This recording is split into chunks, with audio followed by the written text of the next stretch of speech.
What's up, Divine Feminine Collective? Thank you for joining me for your Divine Feminine Energy reading. If it's your first time joining me, my name is Keita, and if you are a returning viewer, welcome back.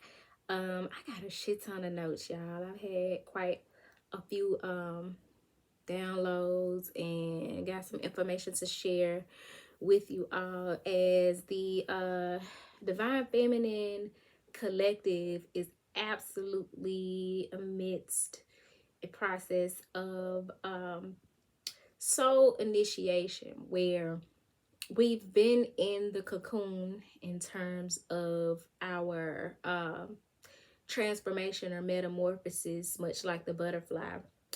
And we've come out, we have um, been through the process of drying our wings and becoming accustomed to our new transformed reality, and we're at a point on our soul initiation as a butterfly, as a new being, where we're tempted to go back to the old way, right? We tempted to go back into the cocoon, or even go back to being the caterpillar because of the challenges we now face with being the butterfly. But one thing, as a butterfly, now you got all these beautiful colors and this ability to fly and see things from a higher perspective, and everybody don't like that. Some people are mad. You encounter jealousy on a whole nother level. You encounter envy and people stealing your ideas and things of that nature on a whole nother level. And then, heavy is the head that wears the crown. So with the spiritual authority and responsibility that comes with being such a beautiful butterfly, also comes some headache and hardship from having to wear that heavy ass crown, right? But we got this. So I'm going to be bringing forth a message to help speak to those who resonate with that. Also speaking to being on the twin flame journey. If you have not checked out the Divine Masculine reading, you may want to check that out as well. For those of you who don't identify with necessarily having a twin flame, a divine masculine counterpart, the message may resonate with you as you are on the journey to integrating your masculine and feminine energy within yourself. So you don't have to be a woman to resonate with the message that's coming forward. You could be a masculine who is working to integrate your feminine energy, and therefore resonate with the message in accordance to that. So I'm gonna pull up my notes. And one of the things that I channeled is that as the masculines are becoming more acquainted with the law of karma, the law of cause and effect, specifically relative to the universal laws, the feminines are being called to embody the law of detachment and the law of least effort. So my summer read here lately has been this book, The 7 Spiritual Laws of Success. It's a pretty popular book. Some of you may have already read this book, but it's what I've been reading in the sauna for the past few weeks. And it's by Deepak Chopra, and it speaks of 7 of the universal laws that are pertinent to having success, not just in business, but success period, right? You can apply it to whatever you got going on in life. And so the law of detachment, I think I've read this chapter like 12 times already. Real shit, at least 4. And it says here, in detachment lies the wisdom and uncertainty. In the wisdom and uncertainty lies the freedom from our past, from the known, which is the prison of past conditioning, and in our willingness to step into the unknown, the field of all possibilities, we surrender ourselves to the creative mind that orchestrates the dance of the universe. The 6th spiritual law of success is the law of detachment, which says that in order to acquire anything in the physical universe, you have to relinquish your attachment to it. This doesn't mean you give up the intention to create your desire. You don't give up the intention, and you don't give up the desire. You do give up your attachment to the result. So basically, it's like, okay, yeah, you set your intention, you're clear on what it is that you want to manifest, but you don't, and you set the manifestation in motion, and then you detach from the outcome and how that thing manifests. You're not micromanaging the universe as it relates to the specifics of how you manifest that thing. So like in the twin flame dynamic, always getting readings to see what your counterpart is doing, or constantly calling them when they're running, and constantly texting and contacting them when they're running. That's trying to micromanage the journey. That's trying to write the narrative and take things into your own hands and be in control of the narrative, when the thing that you're needing to do is detach. You're needed to detach from the outcome. You're needed to detach from the individual, because the idea is to have sacred love, to be in sacred union, to unite with your divine counterpart. Then you're not hung up on or attached to what form that comes in. It might not be that person that you think it is, and you need to be open to that. Just detaching from the outcome, as long as you get that love, as long as you get that union, and you know that what comes about is for your highest good. So that's the law of detachment. And as it relates to this whole coming out of the cocoon but being tempted to go back, a lot of times when we are attached to the outcome, that's the thing that wants to drive us back to familiarity. It wants to drive us back to our old ways and old environments and old habits and old ways of thinking, and like those chaser ways that we learned to release and relinquish in the cocoon. So it behooves us to be mindful of how we're tempted to go back to things that we have already released or learned the lesson about, and to make sure that we're spending time in meditation, sacred communion with the divine, being intentional about self-love and self-care, educating ourselves, so that we have the gas to move forward and not fall to the temptations of going backwards, because that's not a part of the natural cycle. Like, it's not part of the natural cycle for the butterfly to go back into the cocoon. That part of the journey has served its purpose, but it takes some getting used to be in this new form, right?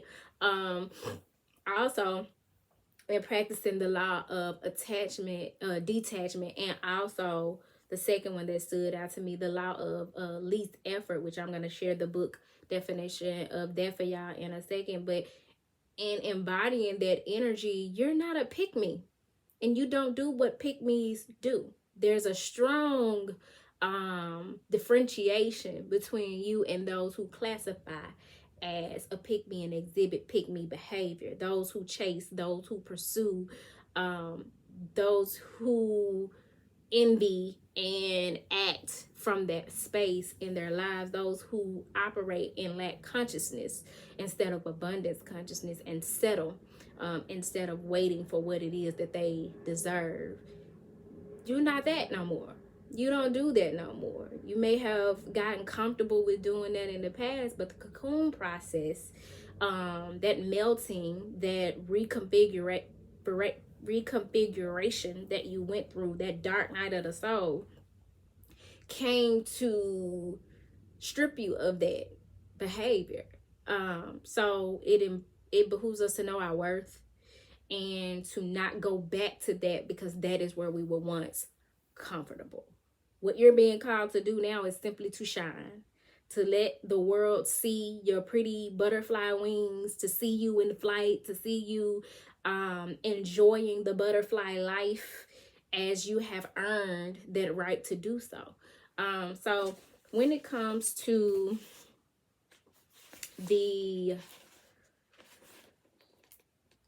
law of least effort, that's just knowing you're going to get the most from doing the least, and trusting that you don't have to do the most in order to attract that which you desire or wish to manifest. So it says, these are more like affirmations. That's not what I'm looking for. The law of least effort is nature's intelligence functions with effortless ease, with carefreeness, harmony, and love. And when we harness the forces of harmony, joy, and love, we create success and good fortune with effortless ease. The fourth spiritual law of success is the law of least effort. This law is based on the fact that nature's intelligence functions with effortless ease and abandoned carefreeness. This is the principle of least action, of no resistance. This is, therefore, the principle of harmony and love. When we learn this lesson from nature, we easily fulfill our desires. If you observe nature at work, you will see that least effort is expended. Grass doesn't try to grow, it just grows. Fish don't try to swim, they just swim. Flowers don't try to bloom, they just bloom. Birds don't try to fly, they fly. This is their intrinsic nature, and it is also yours. The earth doesn't try to spin on its axis. It is the nature of the earth to spin with dizzying speed and to hurtle through space. It is the nature of babies to be in bliss. It is the nature of the sun to shine. It is the nature of the stars to glitter and sparkle, and it is human nature to make our dreams manifest into physical form easily and effortlessly. Where we go messing up, trying to manipulate the natural order of things, is when we, because of our conditioning, because we've been conditioned to struggle, because we've been conditioned to take the path that everybody before us has taken, pretty much, instead of the path less traveled, we resist, we push against that which we are naturally being led to do, or that version of ourselves that we are naturally being led to exhibit and show.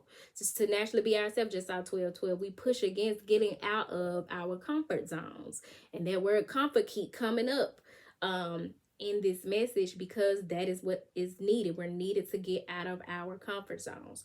By the 12-12 portal, which is December 12th of this year, which is a universal 9-year, many of you will be able to attest to just how much you've been challenged throughout 2025 to get out of your comfort zone. Different opportunities will present itself to pull you out of your comfort zone as a butterfly, to fly higher and to fly farther than you have allowed yourself to in past times or up to this point. So we're not meant to exert a lot of effort into our manifestations and fall into hustle and grind culture and be chasing and pursuing, because for one thing, that energy is masculine energy. That's not feminine energy. A feminine cultivates, nurtures that which is provided for her, and that which is provided for her not only by man or resources provided by way of like something tangible or someone else, but God's resources, earthly resources, herbs, plants, the gifts of Mother Gaia. A divine feminine is to cultivate and nurture with those resources, and to be receptive, to love, to be patient, to be kind, and all of the things. And so, listen, I know that don't come easy for a lot of us, because we've been taught to show up in our toxic masculinity, and that has been a survival tactic for us in this patriarchal society. But we're being called back to our softness, back to our femininity, back to being more comfortable with our sacred rage, because the world has this misconception that divine femininity only looks like sugar and spice and everything nice. In my divine femininity, I will burn this whole shit down. Period. And part of being a divine feminine is to balance your divine masculinity and your divine femininity. So for many of us, the journey requires that we know when to apply our discernment. We know when to take action. We know when to put things in motion, be the visionary and bring it into fruition. And then we know when to be in our feminine energy and be intuitive and receptive. And that's the same for the masculine energies. To know when to be sensual and sexual and giving and receptive. And we all have to master that balance in order to come into sacred union within ourselves before coming into sacred union with another. So there's that in terms of the feminines embodying these universal laws of the law of detachment and the law of least effort. I would say, Lord, I hope my phone didn't die, because it'd be taking forever for my shit to come back on, but it didn't. So just keep in mind that the butterfly cannot go back into the chrysalis. There's a book that I bought at the beginning of my awareness of my spiritual awakening. And when I started to see butterflies synchronistically, like a lot, you know what I'm saying? And I wanted to take a deep dive into the growth process of the butterfly. And somehow I was led to this book, Nature and the Human Soul. I want to say this is my second copy, because I think I gave somebody my first copy, or let them borrow it or something. But it's that much of a staple for me that whatever happened to the first copy, I bought it again, right? So I went through, I was looking into the Cocoon, because I was starting to go through a dark night of the soul, which the Cocoon process is very much like that, right?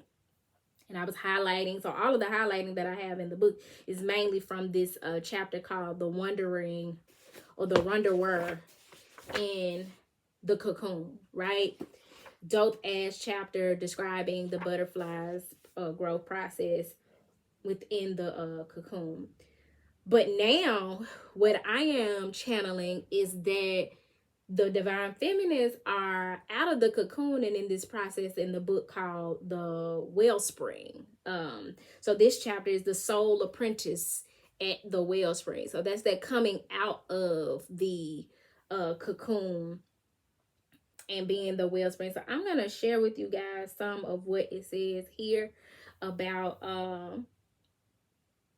that the place that the feminines are in now that you guys have come out of the wellspring, out of the cocoon, but tempted to go back in because now you're in the wellspring. So, excuse me, it says,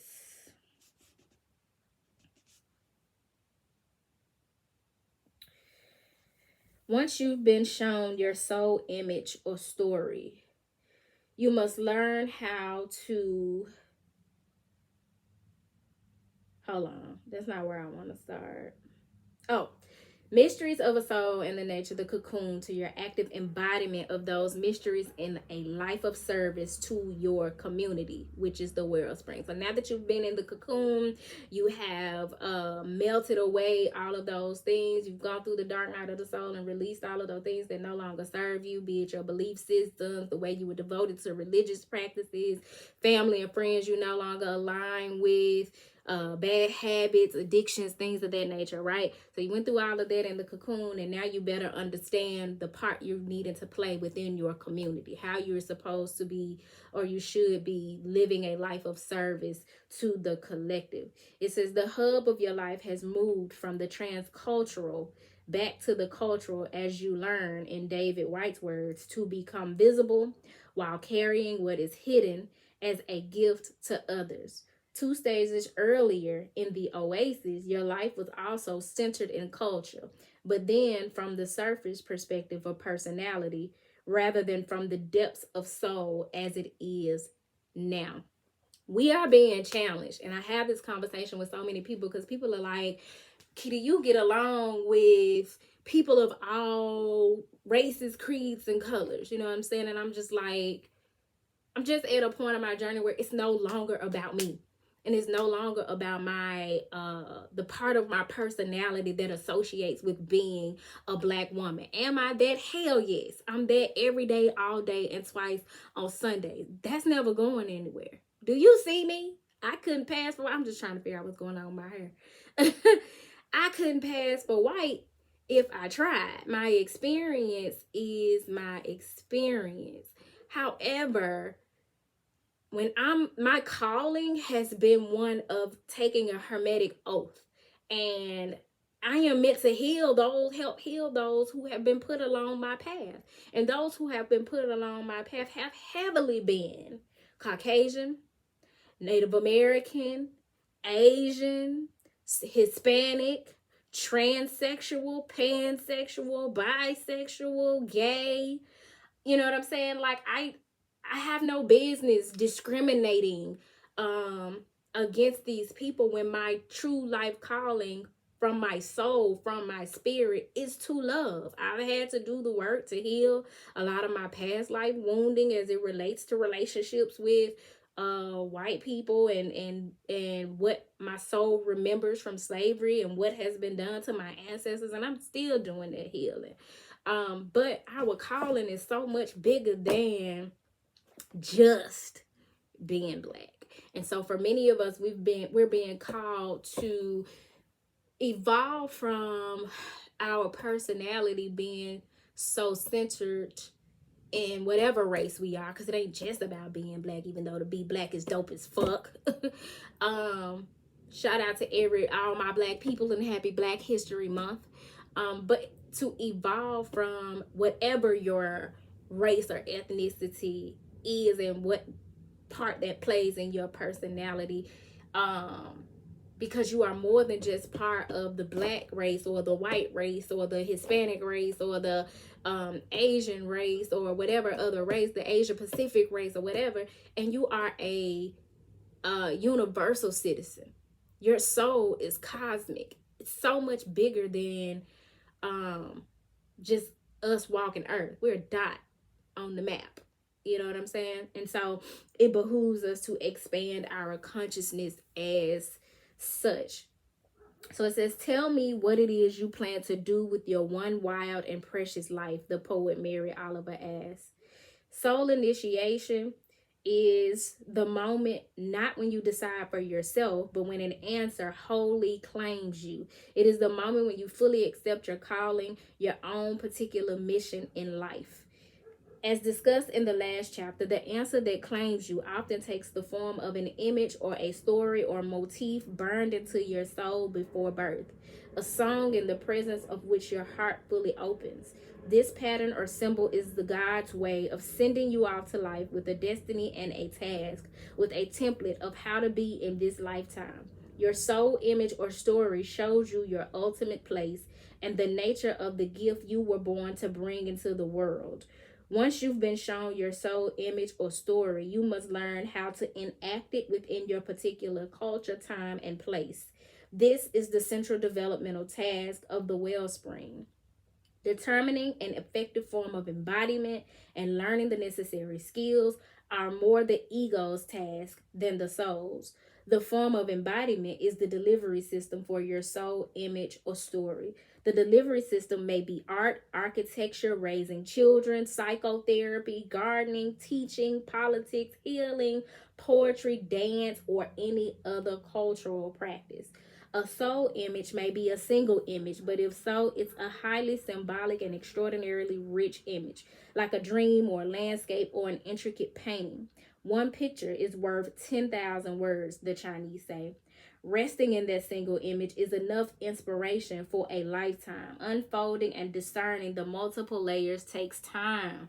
It is a treasure of great sacredness and value, emanating a type of noetic antiquity and sanctity, your personal Dead Sea Scroll. Soul initiation transforms your life by virtue of the truth at the center of your soul image or story. Something you encountered one or more times in the cocoon or earlier.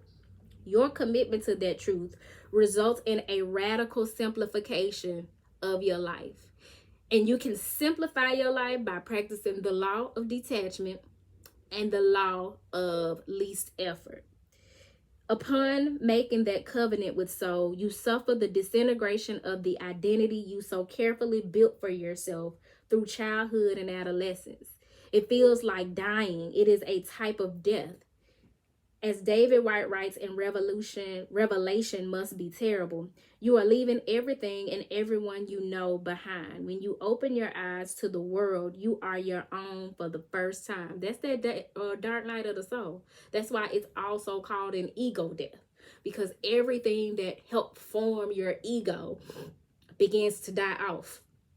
Your friendships, your relationships, those stories that you tell, your wounding, your family connections, and the communities you were once a part of, the way you identify with whatever your employment was, your degrees, like all of that shit starts to dwindle in value.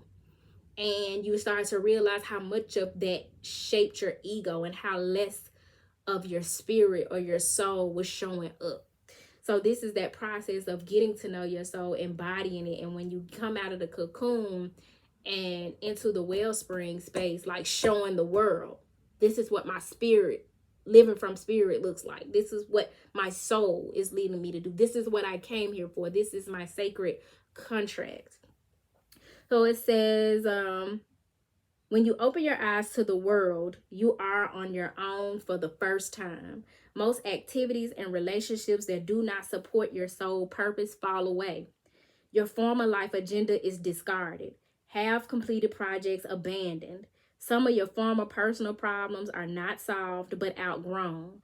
Old ways of presenting and defending yourself become less appealing. Listen, I am a living witness. Some shit I used to would go to bat for, now you can't get 2 words out of me. I have nothing to say. I have nothing to defend in that regard. I don't have a point to prove. I don't care. That used to would have been a big deal to me, but now I don't give not an iota of fucks. Because I value myself, my time, my energy, my frequency, my vibration, and ultimately my calling. I ain't got time to waste with that shit.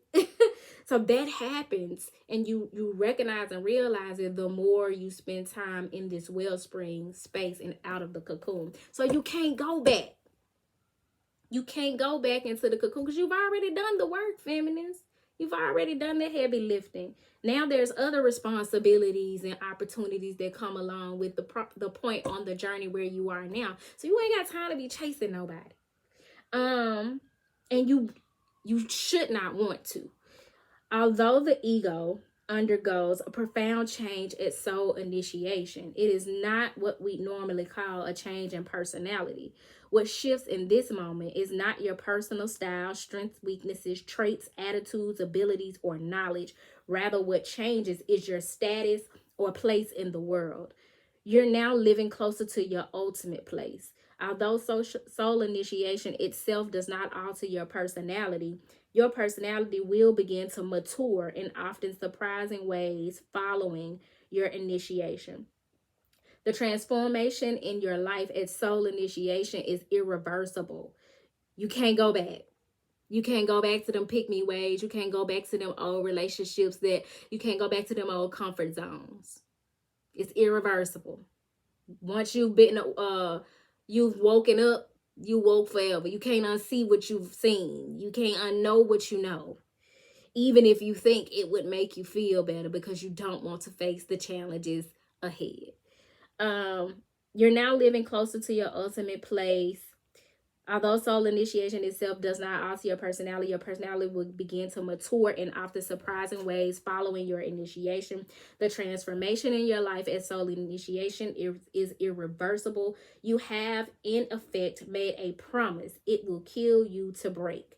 As White writes, you now have an obligation, both joyous and terrible. There is a sacred responsibility to fulfill. No excuses. Following initiation, it is as if your place in the world mattered and the world could neither speak nor hear the fullness of its own bitter and beautiful cry without the deep well of your body resonating in the echo. Knowing that it takes only that one terrible word to make the circle complete, revelation must be terrible. Knowing you can never hide your voice again. I find myself in situations sometimes where I'd rather not voice what it is that I know by way of my journey or by way of being a divine channel of light. I don't always want to be the messenger of whatever message, right? but I have committed to my calling. And so it is what it is. I've received the revelation, and I have a sacred responsibility to share it. And my sharing that message does not look like trying to entertain people or curtailing how I do things and navigating and strategizing how I do things to please others. I take my directives from the divine. So yeah, that's quite a bit of information about where the feminines are on the journey and why it's so important that we not try to shove ourselves back into the chrysalis. Also, because I got some more notes and then I'm gonna pull a card, we're gonna be done. This message is far more knowledge and wisdom based and like straight downloads and channelings than me needing to bring forth messages from the cards, because here we've already received the messages, right? So you're releasing what you would be tempted to go back to, but know that sometimes going back serves a purpose. And what I mean by that is it's okay when you are embodying that energy of Sankofa, where you're going back to get that which stands to be lost. Our customs, our skills, our traditions, our talents, as you pursue soul retrieval, to bring back those parts of yourself that have been lost through your traumatic experiences in this lifetime and dimension and others. That's when you go back. When you exploring your past so that you can transmute the pain of those experiences and have a better quality present moment and future. That's when you go back. But to go back just because you don't want to face the challenge of what's ahead or what's presenting itself to you, so you want to go back to your comfort zone and your old ways, no, that is pick me behavior. We're not doing that. 411 on my phone. That may be a angel number for you guys, as I know that's probably my 4th time seeing it today and probably my 10th this week. But you can't afford to do that, because for one, you're on the precipice of something new. Like I don't know about y'all, but I can feel it, that there's a shift. There's a paradigm shift, not only like in my personal life, but in the collective. There's a huge change that is taking place. And it's like that song by Phil Collins, which I was at the gym the other day, and the lady at the front desk was talking to me, and I was fully engaged with her. And all of a sudden, all I could see was her lips moving, but all I could hear was the song that they had on the speaker, which was that Phil Collins song, I can feel it coming in the air tonight, oh Lord, and I've been waiting for this moment all my life, oh Lord. So it's something that y'all been waiting on for a long ass time, and you're on the brink of it. But if you go back to that which you've already evolved from, you graduated from that version of self.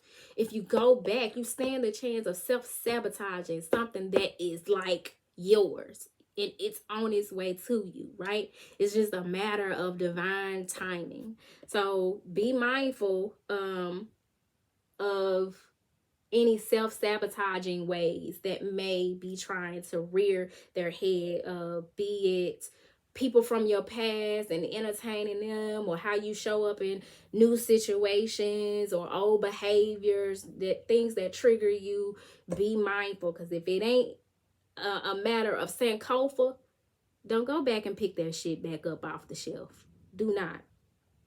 Another note that I have is relative to the relationship between the divine masculine and the divine feminine. And it is that regardless of how the divine masculine is showing up or not, divine feminines,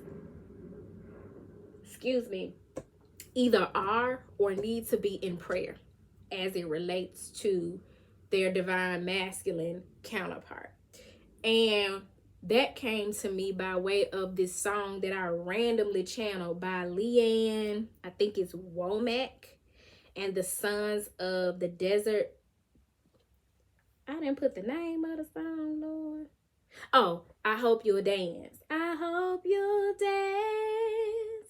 I hope you'll dance. I think I pulled up the lyrics to this song, but I'm gonna look it up again because I got a bunch of tabs open. So I'm gonna share with y'all the lyrics to that song. And I mentioned something about dancing on the divine masculine energy reading that I did. It was something about the divine masculines having reached a certain level of success and now processing why up to this point they'd always been the type to hold up the wall instead of front and center or the one on the dance floor, so to speak, like figuratively, right? So this is the feminine saying, I hope you will engage in life lighthearted and free and playful and innocent and fun. I hope you'll dance. The lyrics are dope. It says, I hope you never lose your sense of wonder. You get your fill to eat, but always keep that hunger. May you never take one single breath for granted. God forbid love ever leave you empty-handed. I hope you still feel small when you stand beside the ocean. Whenever one door closes, I hope one more opens. Promise me that you'll give faith a fighting chance. And when you get the choice to sit out or dance, I hope you dance. I hope you never fear those mountains in the distance. Never settle for the path of least resistance. Didn't we just talk about that? Taking the path of least resistance. Living might mean taking chances, but they're worth taking. Loving might be a mistake, but it's worth making. Don't let some hell-bent heart leave you bitter. When you come close to selling out, reconsider. Don't sell yourself short of what it is that your heart desires. Because every time you do, you selling yourself out. We so often talk about people selling out to cultures, selling your culture out, and when you're not quote unquote loyal to one, you selling out to the culture. But so many of us sell ourselves out all the time by settling for less than what it is our heart desires, what the divine is leading us to, or what it is that we deserve. And if you choose that pick me behavior, you are absolutely selling yourself out. So it's the song say reconsider. Think that thing over again. Give the heavens above more than just a passing glance. And when you get the choice to sit it out or dance, I hope you'll dance. Time is a wheel in constant motion. I hope you dance. Always rolling us along. I hope you dance. Tell me who wants to look back on their years. I hope you dance and wonder where those years have gone. Don't nobody want to do that shit. Nobody wants to look back and be like, damn, I wasted all of that time being afraid. Being afraid to move and shake and have fun and be free. Being afraid to not make the decision that other people won't necessarily like or co-sign on. Expressing my creative gifts and talents. Looking back on those years where you sold yourself short and you sold yourself out. Nobody wants to do that. And if you've done that, nobody wants to continue to do that. So then it says, tell me who wants to look back on their years, dance, and wonder where those years have gone. Dance. So that's a directive.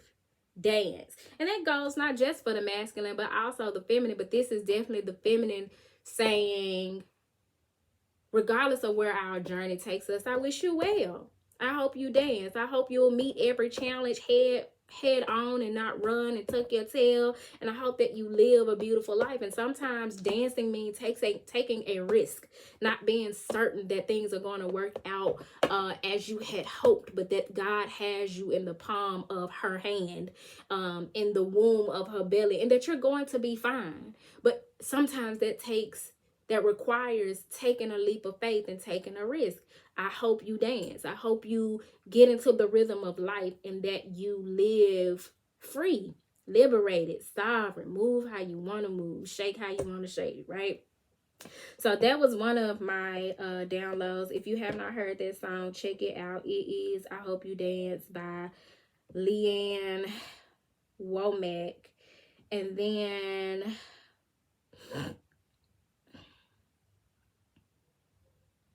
let's see.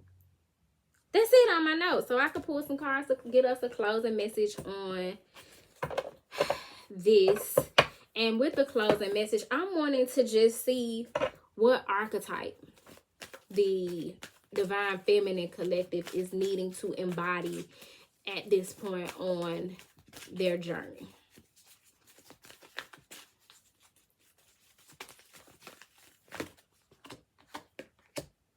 The Poet. Being mindful of your words, allowing yourself to express yourself poetically, creatively, artistically, expressing soul insights in symbolic language. Is that something that you do? Continue to do that. You never know who you helping by way of how you cultivate your words. I created a poem today. I'm so random with my poetry, and I was sharing with somebody how the other day, in my reflection, I was thinking, damn, I ain't wrote no poems in a while. I do that sometimes. Like, I'll be so preoccupied with life and everything that's going on, I will not have written or at least written in my book of poems, a poem in months to a year, right? But I was going through my phone, deleting some stuff in my notes section, and I was like, oh my God, I've been writing poems all year. I just been putting them in my phone and not labeling them. I'm talking about shit I even forgot I created. But today I was sitting in the sauna and something came to me and I wrote it. So like, yeah, you're just needing to be very poetic and expressive, and investing in your giving your creative energy an outlet, and being mindful of your words, because you never know who on this journey of being the wellspring, who you are helping. Again, you're at the point of the journey where it's community based, it's community focused, and so be mindful of that. At the bottom of the deck you have, I told you, the wounded child. You are helping some people heal their inner child wounds by way of how you craft your words, how you artistically express yourself. I'm going to share with y'all. No, I'm not. I ain't got the book with me. I was going to say I'm going to share with y'all a message from the Sacred Contracts book, but that's okay. I've given more than enough to help you along the journey. The wounded child is an archetype in its light attribute, awakens compassion and desire to serve other wounded children. Again, you're in a community-based part of your journey, and you never know whose wounded inner child you're speaking to, but it's coming from your inner wounded child, and it's based on the healing that you did while in the cocoon on your inner child, how you reparented yourself. It opens the learning path of forgiveness. The way you use your words, the way you put your words, the way you put that shit together, the way you have the gift of gab is speaking to somebody's inner child wounds and helping them to forgive themselves and others. So I hope this message found y'all well. If it did not find you well, I hope that it leaves you well. I hope you'll dance. And if you're needing a personal reading, feel free to email me at turquoisemajesty@gmail.com. Don't forget to like, comment, and subscribe. And I think that's it, y'all. Oh, I'm offering this shadow work course on February 9th. If you're interested in that, we will be talking about inner child healing and some other things. So the information is on the community board. But until next time, y'all, peace.